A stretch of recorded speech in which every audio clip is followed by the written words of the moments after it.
Welcome to the Higher Power Podcast, presented by Higher Power Sports PT, the show dedicated to helping active individuals like you unlock your full potential through expert insights on injury prevention, performance enhancement, and recovery. Kurt Kessler is a board-certified specialist in sports physical therapy and an athletic trainer. In each episode, he and his guests bring you the latest evidence-based strategies to help you move better, feel stronger, and stay injury-free. Let's learn together. Welcome back to another episode of the Higher Powered Podcast. Today is a super exciting episode. Today I am joined by Ashlie Crewe. She is, as you will find out here in a second, she is the expert of everything pelvic health related. She is the pelvic health program coordinator for upstream rehabilitation. She presented at the National Physical Therapy Conference each of the last 2 years. She is internationally published in multiple professional journals. She created an orthopedic-based pelvic health education for orthopedic physical therapists, and she developed the biggest pelvic health mentorship program that exists. And she is joining us today because she is all-knowing of everything pelvic floor related, and she's going to share with us the importance of the pelvic floor in athletes. So from my perspective, I had the incredible opportunity to work with Ashlie at my previous job in physical therapy, and I didn't know when I met her just how incredible the opportunity would be. You could argue that she has had more impact on my practice than anyone else because working with her has given me a very unique tool in being aware of the pelvic floor in athletes, which is something I'm not sure a ton of ortho PTs are doing right now. She has had people travel from outside the country to work with her. She is literally one of the best in the world at what she does. Ashlie, thank you for joining me today. I'm gonna be blushing here. Thank goodness this is, podcast. Thank you so much for having me. And that all sounds lovely. And I feel very fortunate to have worked alongside you as well. So I'm glad that it felt impactful for you, but I'm really happy to be here today. All right. So my first question, the overarching topic is, what is the pelvic floor? So I would say awareness of the pelvic floor is really growing, but I'm still not sure most people know exactly what it is. So can you explain some of the anatomy, the function, and what happens when it's not functioning properly? Sure. So the pelvic floor is a group of muscles. I don't know about you, Kurt. In grad school, I learned levator ani, and that was it. And that is just one of the muscles that make up the pelvic floor. And when we use the word pelvic floor, we mean the muscles, but also some of the fascial structures, particularly in pelvises that have a uterus. There's lots of other fascial structures that are meant to also support the abdominopelvic organs. And so the pelvic floor is a combination of muscles and fascia. I always kind of tell my patients, it sits at the bottom of your spine. It sort of lines the pelvis and is a great mirror of the respiratory diaphragm. So it's kind of like a bowl as opposed to a floor in its shape. And so those muscles are sphincteric, is what everyone thinks of, as they kind of close openings. But they also do things like support our organs. They help to stabilize our pelvis. They help with posture. They help with breathing. They're really, I am biased, but they're probably the most important muscle group in the body. And so when we see things going wrong with the pelvic floor and the structures therein, we see things like urinary incontinence is the one that everybody, I think, has heard of, or when I got it in school, that was the focus. But it can be things like constipation. It can be things like sexual dysfunction, meaning pain or difficulty performing sexual acts. It can be fecal incontinence, which I have a fun little plug for a great research study for those of y'all who want to learn and work with weightlifters. But so when we see dysfunction, it can be, I kind of say, any challenges with pee, poop, or sexual functions.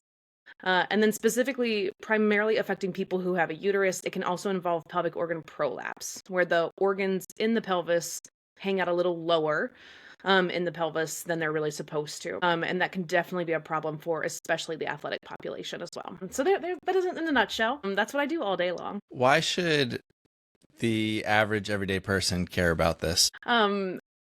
It's interesting when I think about this. Whenever I was in school, I was not going to be an orthopedic therapist. I hated outpatient orthopedic. Like, that's my dirty little secret. I hated it. And I was a tech in inpatient neuro rehab, helping people walk and helping people get back into their house. And I remember feeling really passionate about these are basic life functions. I bow down in respect to you, Kurt, but I am never going to be a sports therapist because I don't care if your golf swing isn't as perfect as it could be. I'm just not that girl. But I think what really feels like it connected for me was when I learned about pelvic health, it was we are talking basic life functions, not can you run 12 miles instead of the 14 that you want to run. It is I am trying to pee when I want to and poop when I want to and not when I don't want to.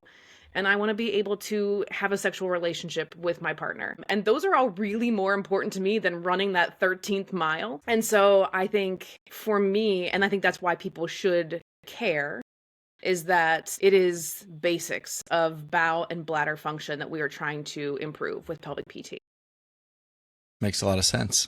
Now, as you know, this show is more geared towards the athletic population. So why does this matter for the athlete?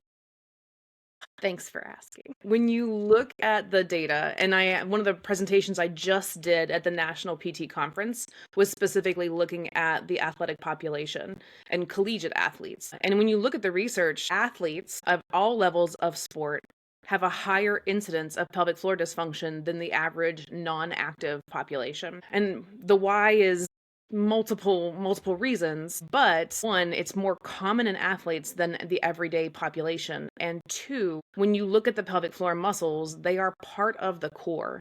And sport performance improves if we improve core functioning. And on top of that, we know that people will limit their participation in sport because of these symptoms.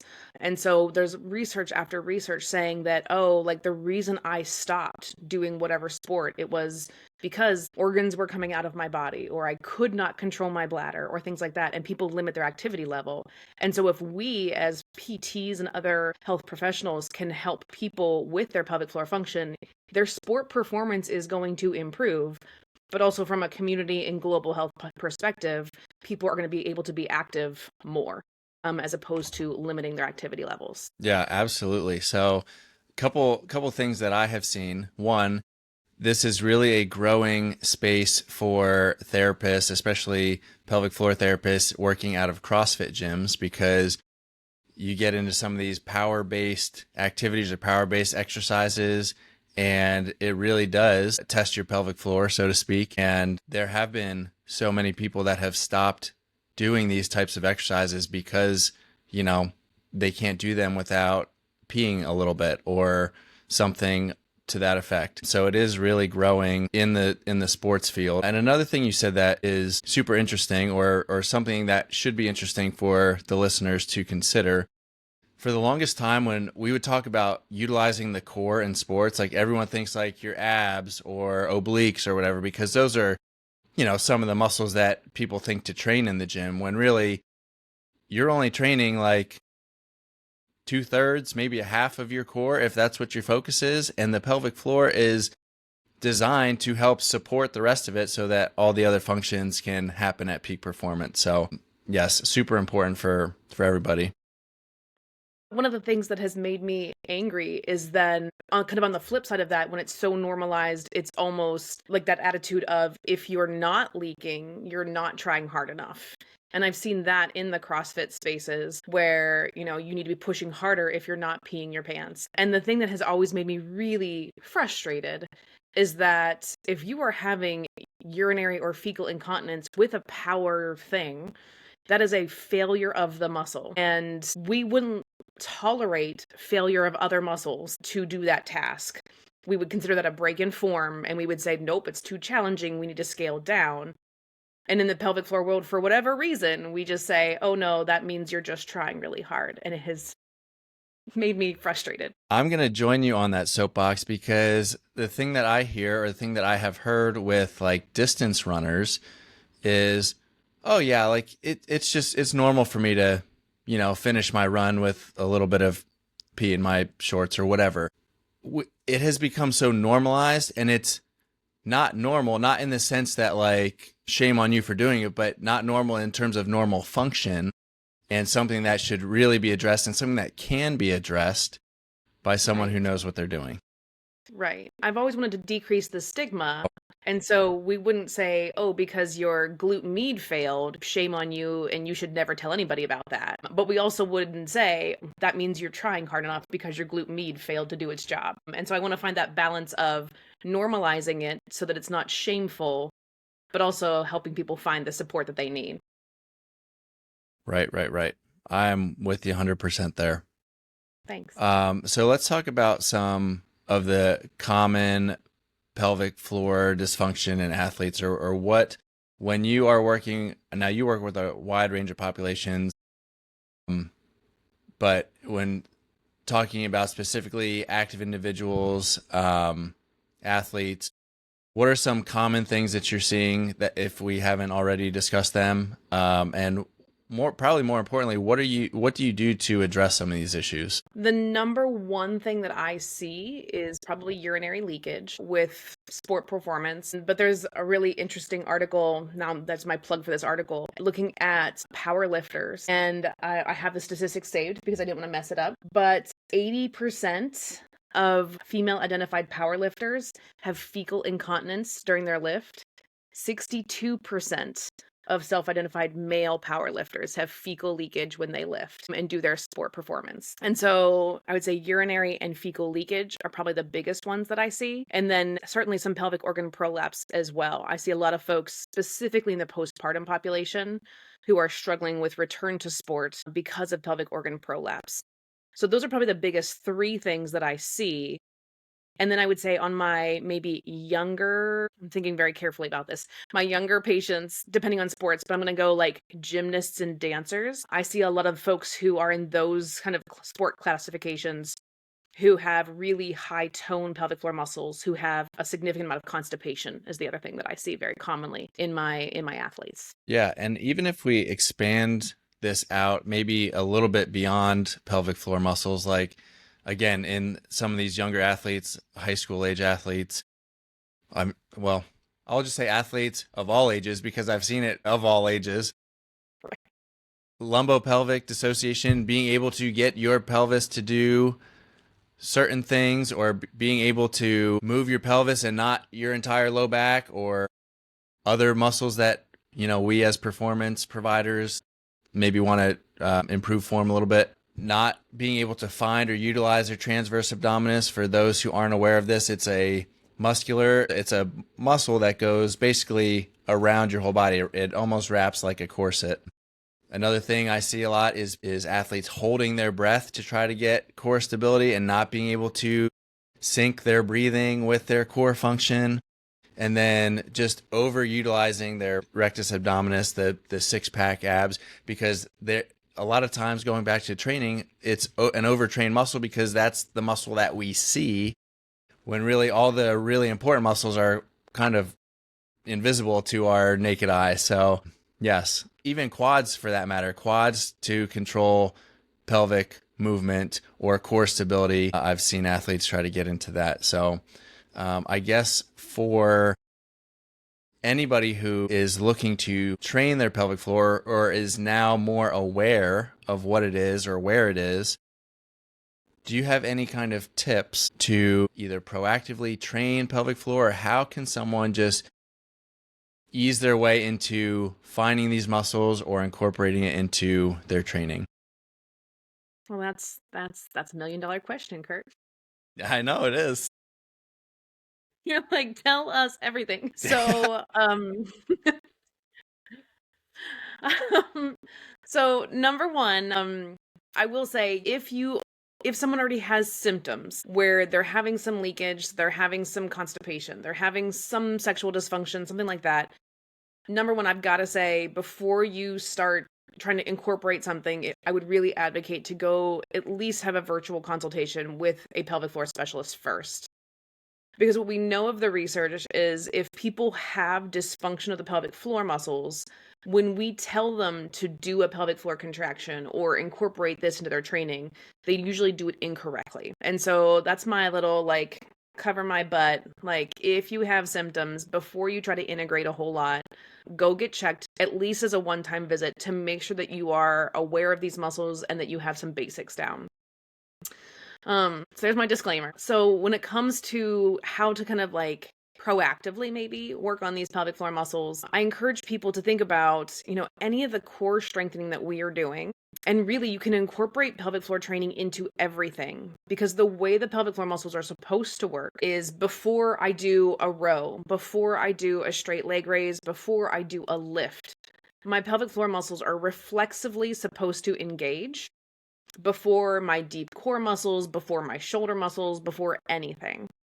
And for what I find is a lot of people end up not having that reflexive activation anymore for whatever reason. But the cool thing about that is then everything is a pelvic floor muscle exercise. You can make bicep curls a pelvic floor exercise if you're thinking about, can I engage my pelvic floor? Can I engage my deep core muscles and then engage my biceps? And so I encourage people to start with some of the exercises that maybe you're doing for strength and conditioning that are maybe on the easy end of the spectrum for you, and try to incorporate some pelvic floor contraction preemptively before you contract the target muscle group to help them kind of rebuild that reflex and get a little bit better function and integrate it more. Then you definitely, if you're doing like core strengthening work, it'd be lovely to engage your pelvic floor muscles and do a contraction first before you do whatever the core exercise is. And that I think can really help just proactively do a lot of this. And then the unpopular thing I'm going to say that athletes hate it, if you are doing, if you're trying to see what your 1 rep max is, I understand we all want to lift heavier things. We all want to do cooler stuff. And I'm with you too. I like to pick up heavy things too. But I do think recognizing that if you're having some leakage, if you're having some issues, that is a sign of muscle failure, and be willing to train sub that threshold. I kind of tell people all the time, I work with a lot of lifters, and I say, if you train below your threshold, like, yes, if you Valsalva, yes, you're going to be able to do more. Yes, if you are like trying to lift something so heavy that you poop your pants, okay, that's fine. But if you train below that threshold, you'll be able to perform above it, and maybe just be comfortable with saying, hey, that is a sign of muscle failure, and I need to train that specific exercise, that specific lift, that specific whatever, in order to make you be able to lift better. And it's just we can't see that muscle failure all the time. And so I think it just requires people to be a little honest with themselves and say, like, oh, I should probably drop my weight a little bit, and train there to prepare those muscles to do the job. There you go. There's everything in a nutshell. Everything you need to know. That is right. Super helpful. That is great advice. I guess one question that I have from that is, because of you, I have started incorporating this into my exercises, or even I'm picking my kid up off the ground. I'm aware of my pelvic floor and what it's doing. Great. So my question is, for those who might want to start, engaging before they do a bicep curl, or engaging before they do bench press or whatever, is there any risk or any danger of creating that tonic or that overtoned nature that you see in some dysfunction? Like, where does the tone come from, and how do we train appropriately so that we don't play into some of that, if that makes sense? Okay, so now tell me everything, and now everything else on top of that. Great. Yes, that's right. I am just wringing you dry of all of your knowledge. That's fantastic. I love it. I think there is some real risk there, because I think one of the things that make the pelvic floor muscles a little unique is if we look at them as a whole, the blend of slow twitch and fast twitch fibers are really more mixed than most other muscle groups. So, if you think about biceps, they're meant to contract fast and then turn off, versus something like our transversus abdominis. It's meant to stay on low level pretty much all day long.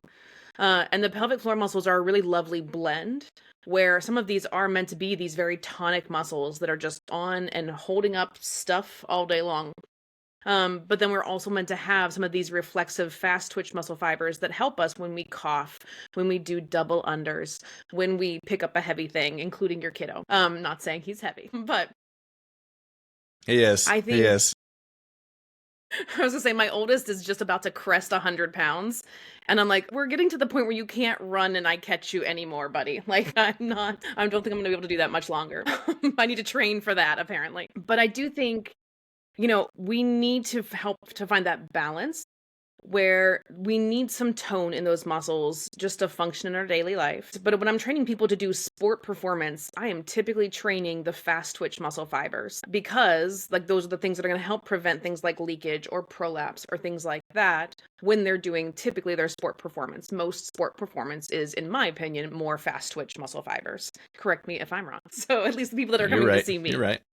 And so with that, as I'm training, I always encourage people to do whatever your activation exercise of choice is, but then really take a moment afterwards to say, okay, am I releasing tension in my pelvic floor muscles? Because I see people, and I'm going to say primarily female athletes in body image aware spaces who are taught to suck in their abdomen and suck in their pelvic floor just constantly. And I think because they're never taught to release that tension and that it's healthy and it should not be maximally contracted all day long, that's when I see that dysfunction. So I think like helping people find that balance of, yes, I want you to generate power when you need it and help you figure out timing so that you can contract things appropriately. But hey, we should not be walking around with our pelvic floor muscles contracted up to our earlobes all day long. That's not gonna work well for us. And so I encourage people to do a strengthening exercise and then take a pause, a breath or two, do a stretch or two, just to say, can I release tension there as well? I always kind of tell, like, if I'm treating younger people, I'm like, I want you to relax so much that if you had a fart in the chamber, it would come out. When I'm trying to like help them find what is relaxed, that is always my cue for them. The best thing about having you on here is that I think a lot of people, when they think of listening to something professional, they want to hear professional language. You just tell it how it is, and it makes it so much easier to understand for everybody. Right. Oh, that's awesome. I have so many thoughts that come up. So full transparency to anybody listening, the last question I asked her, I did not prepare her for that because it's just something that like I want to know more about. So I just fired it off at her. So, and the other thing to think about is if we're trying to relate pelvic floor to just like a more commonly thought about muscles, like you said about not wanting to have your pelvic floor fully contracted all day long. It's the same as like walking around holding a curl with a 10-pound dumbbell all day long. So like the muscle just wasn't meant to do that. Right. So I feel like that was very relatable and helped myself and other listeners understand that a little bit better. Thanks. Okay, next topic. Now this I'm excited for this one. So you have done some research projects. Can you share some of the recent stuff that you have looked at and what you found, and just give us some evidence on what you're working on? Sure. All the things I'm working on right now. So yeah, pick one. Pick one. Right, exactly. I will pick the one that's probably most applicable to what I'm going to assume is the target audience for your podcast. And so that is this project I did looking at screening pelvic floor dysfunction in collegiate athletes. And to say that we can do that and that the average orthopedic therapist with very minimal training can do a really effective screen for pelvic floor dysfunction in patients. And so what we worked on is I had 3 PT students who were on my team. I taught them a very simple palpation of the pelvic floor muscles. So just teaching people, and we just used the coccyx, the tailbone. And then, the training with them took less than 10 minutes. So with less than 10 minutes of any pelvic floor training whatsoever, then we took collegiate athletes from the D3 school that they were in, and gave them all a really simple 10-item questionnaire to screen for pelvic floor dysfunction.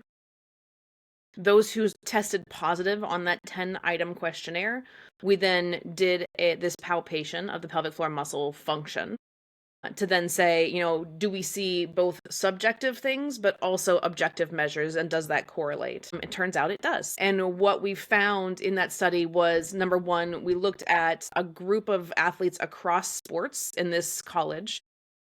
And we found that our rate of pelvic floor dysfunction in the athletic population was consistent with what's found in the literature, which is about 1 in 3 of these collegiate athletes. So people arguably in their prime About 1 in 3 of them had some form of pelvic floor dysfunction that was correctly then identified by these DPT students with, again, pretty minimal training. And I think, again, that is all over clothing. Every one thing was done out in the open. And I think that is some of the, call it like the smoke and mirrors, the Wizard of Oz effect of like pelvic PT is kind of everybody thinks it's like this very weird, need to go away. But we did it out kind of out in the open in a very ATC setting. And what we found was, again, we saw that significant incidence of pelvic floor dysfunction. They also were asked some qualitative things.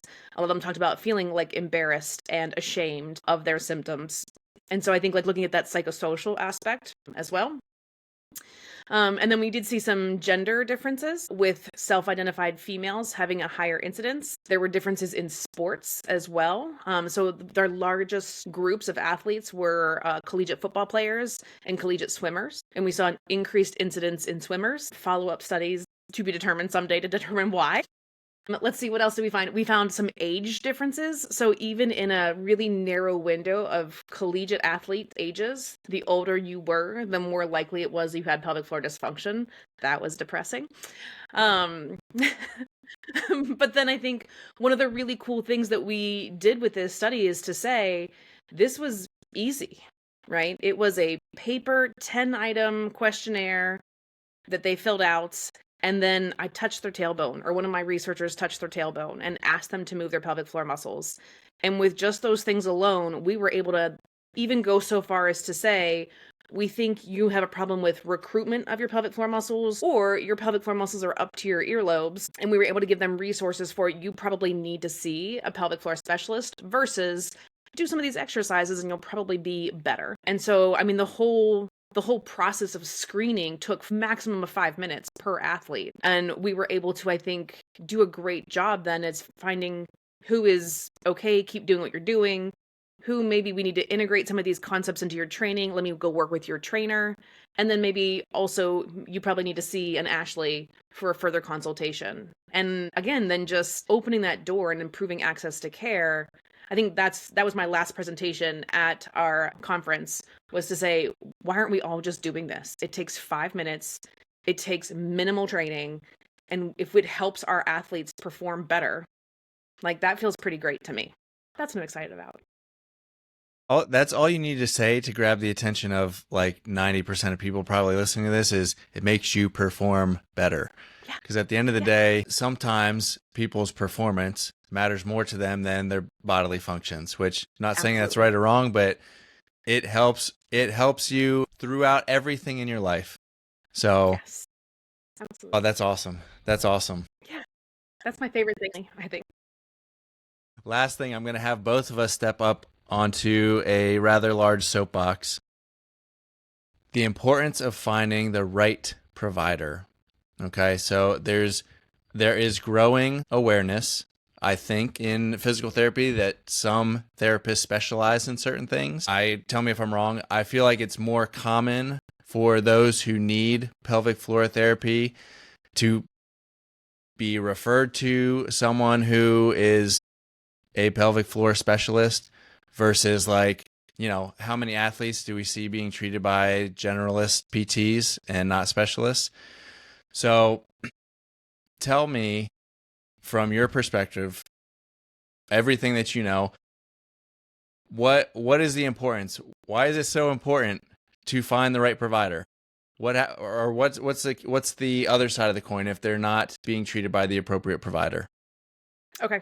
Yeah. And I'm interested in your thoughts, but let me also say, right? Exactly. I'm like, how much time do you have left? So let me say, very similar to like, let's say like the sports world, pelvic floor specialist, pelvic health specialist, none of that is a protected term, right? So you could watch a YouTube video for 5 minutes and say, I am a pelvic health specialist.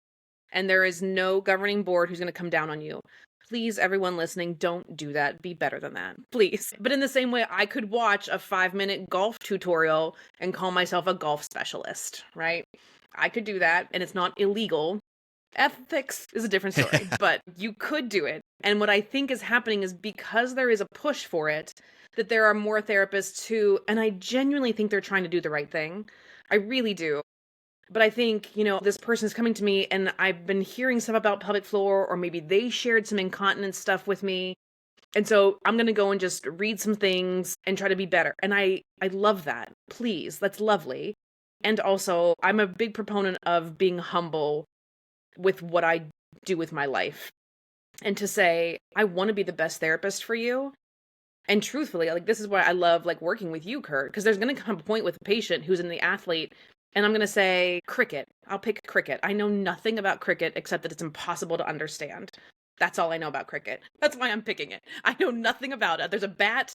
That's all I got. And so if I am working with a professional cricket player for their pelvic floor dysfunction, there's going to come a point where I've got to say, I need to pull somebody else into on this team because I don't know enough about cricket and what forces are going through the body and angles, and I don't know. And I just want people to understand that it's okay for that to be about pelvic health too. When you say, listen, I'm the cricket specialist. I am the Ashlie Crewe of cricket. I know everything there is to know, but I don't know about pelvic floor, so let me find somebody to help fill in those gaps. Because what can happen, and again, I genuinely think the vast majority of the population is doing it with the best intentions, and we're just trying to help people. But I think you don't know what you don't know. Same as me, right? Like, I don't know what I don't know about cricket. I'm in a variety of other things. And so even when we're going into spaces and we have the best intentions of helping people and saying, hey, you're here seeing me, and while you're here, I'm going to try to do the best I can. I do really think we need to be a little bit humble and say, I've got to be really honest with my patient and say, I am not the best person for you in all of these ways. And so let me help you find somebody who then maybe I can collaborate with, because I love collaborating with other therapists. It makes the job so much more fun. But I think, and that's the kind of medical professional I want, right? Like, I don't want a knee surgeon doing my spine surgery. Like, I want the spine guy working on my spine. And I think that makes us all better when then I can learn from you, you can learn from me. Because I'll say, and then getting into like, what happens when people don't find the specialists. And I mean, I've got tons of horror stories that I don't want to share, but a lot of them are, people got worse instead of better. And again, sometimes I think the treating therapist was trying their best, but didn't know what they didn't know. And so they said, oh, I'm supposed to tell my athlete to do this. And they don't know how to assess a thing, or they didn't know these screening questions to ask, or X, Y, and Z.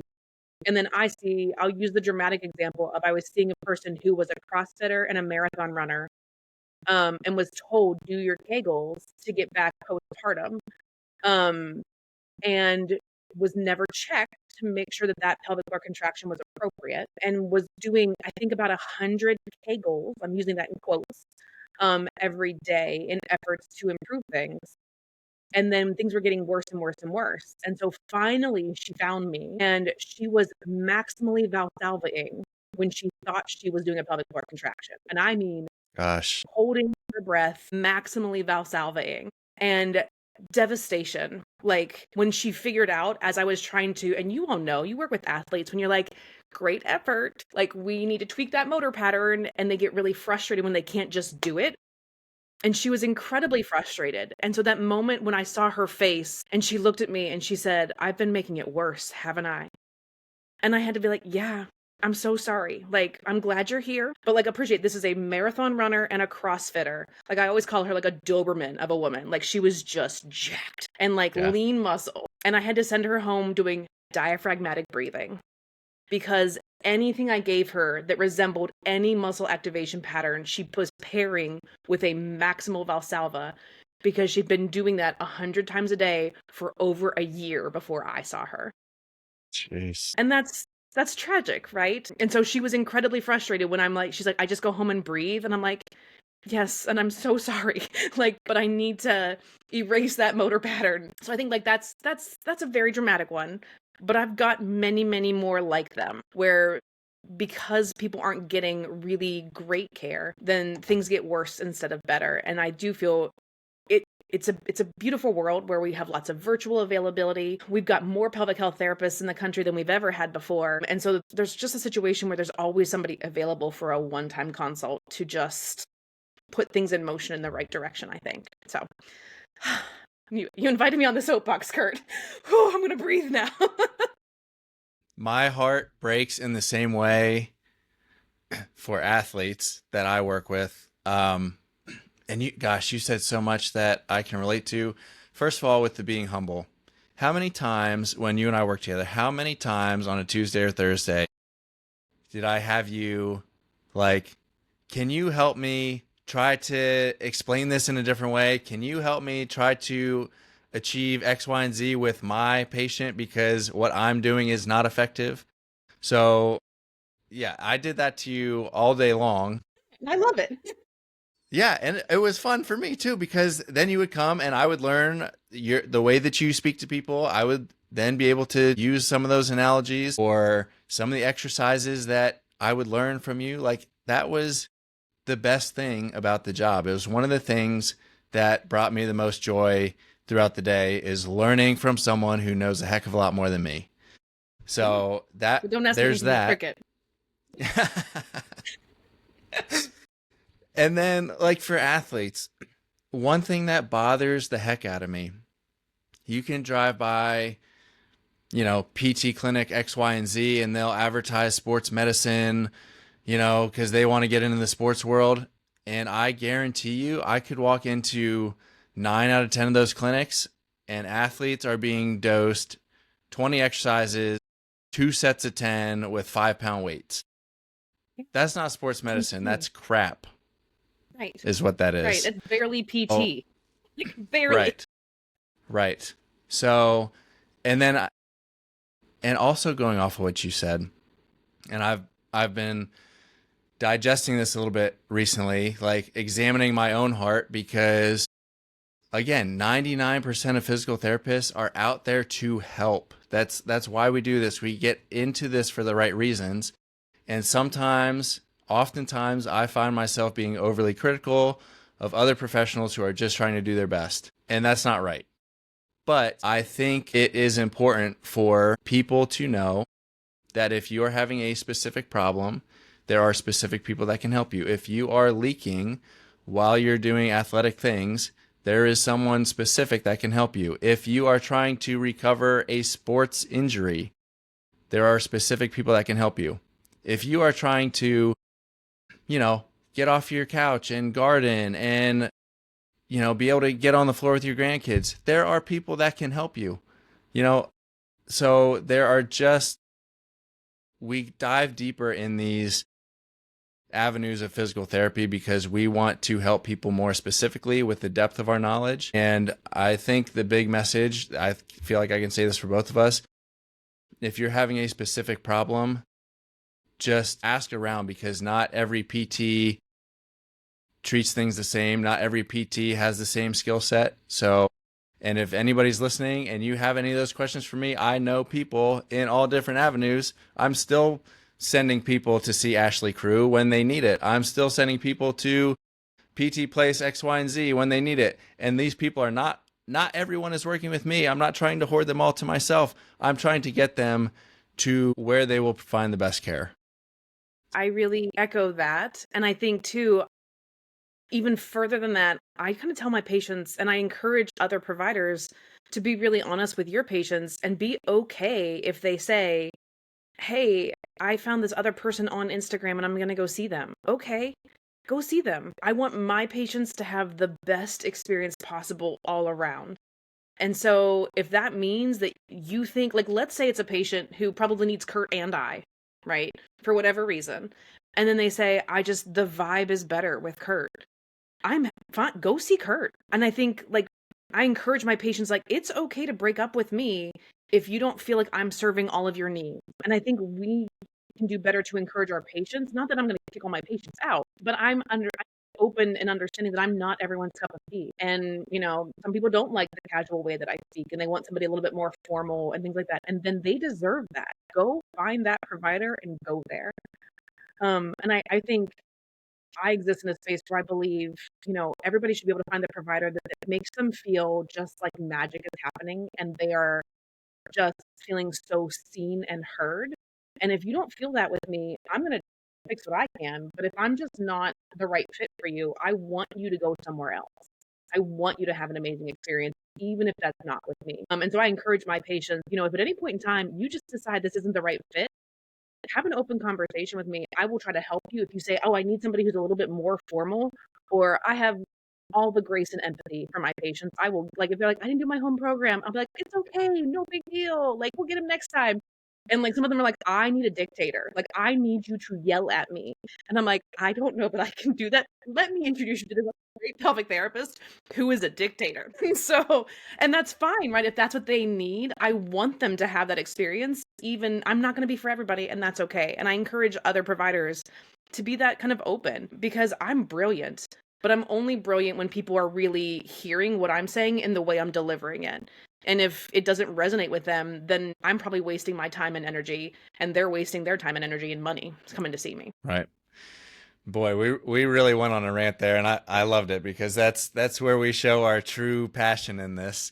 But I feel like it's so important for everybody to hear like our mindset, and at the end of the day, we want people to get where they need to go, because that's the whole point of why we do this, is to get people better, whether that's with us or somebody else. Yes. Exactly. All right. Crew, I think we said it all and then some. Thank you so much. I just want to tell you, you and anybody listening, what an incredible resource that we have by gaining 40 minutes of Ashlie Crewe's time. I am better than I was 40 minutes ago. And every time I see you, I get a little bit better. So I just thank you so much for your willingness to share your expertise, your willingness to share the great person that you are, so that everybody else can enjoy it the same way that I do. So thank you so much for coming on. Thanks, Kurt. I can't, my face is starting to hurt because I'm smiling so hard. I am just so stinking fortunate to have you in my life in the ways that I do. It is my pleasure to come in here and talk about the things that I am passionate about anytime. Well, that's going to do it for today's show. Thank you, everybody, for listening. If something we said today resonated, feel free to reach out and we can get you connected with the right people. Otherwise, we will see you next time. That's a wrap for today's episode of the Higher Powered Podcast, presented by Higher Powered Sports PT. We hope you gained valuable insights on how to stay strong, move better, and prevent injury, all backed by expert knowledge in sports physical therapy and athletic training. If you enjoyed today's episode, don't forget to subscribe, rate, and review. Your support helps us bring more evidence-based tips and strategies to active individuals just like you. For more resources or to connect with us, head over to hpsportspt.com. That's hpsportspt.com. Remember, you've got the power to perform at your best. Keep training smarter, recovering faster, and living stronger. Just a reminder that the content shared in this podcast is for informational and entertainment purposes only. It should not be considered medical advice. Always consult with a qualified healthcare professional before making any changes to your health or treatment plan. Thanks for tuning in. We hope to see you next time on the Higher Powered Podcast.